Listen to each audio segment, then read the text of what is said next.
যুক্তরাষ্ট্রের New York, New Jersey, Pennsylvania ও আশেপাশের এলাকায় টানা ভারী বর্ষণে বৃষ্টি হয়েছে আকস্মিক বন্যা। সোমবার সকাল থেকে অব্যাহত বৃষ্টিপাতে নির্মাঞ্চল প্লাবিত হলে জনজীবনে নেমে আসে চরম দুর্ভোগ। নিউ জার্সির গভর্নর ফিল মার্ফে রাজ্য জরুরি অবস্থা ঘোষণা করেছে। একই সঙ্গে তিনি বাসিন্দাদের প্রয়োজন ছাড়া ঘর থেকে বের না হওয়ার আহ্বান জানান। বৃষ্টির কারণে নিউ ইয়র্ক ও নিউ জার্সির বিভিন্ন সড়কে যান চলাচল মারাত্মক বিঘ্ন ঘটে।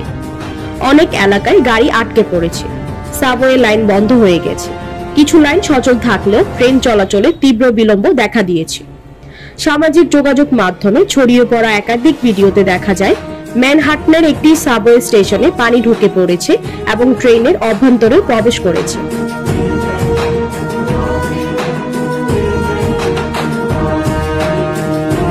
যাত্রীরা আসনের পর দাঁড়িয়ে থাকেন যেন পানিতে না ভিজে যায়। নিউ ইয়র্কের ওয়েস্ট চেস্টার কাউন্টিতে একই চিত্র, সেখানেও বেশ কিছু যানবাহন পানিতে আটকা পড়ে। জরুরি সেবা সংস্থাগুলো উদ্ধার কাজে নিয়োজিত রয়েছে। দক্ষিণ পূর্ব পেনসিলভেনিয়ায় মাত্র 5 ঘন্টায় 7 ইঞ্চির বেশি বৃষ্টিপাত রেকর্ড করা হয়েছে।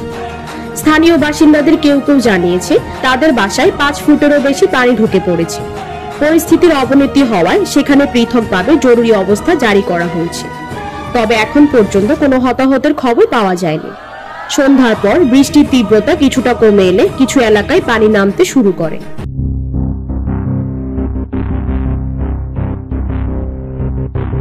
তবু অনেক এলাকায় এখনো জলাবদ্ধতা বিরাজ করছে। প্রশাসন পরিস্থিতি নিবিড়ভাবে পর্যবেক্ষণ করছে এবং নাগরিকদের নিরাপদে থাকার আহ্বান জানানো হয়েছে।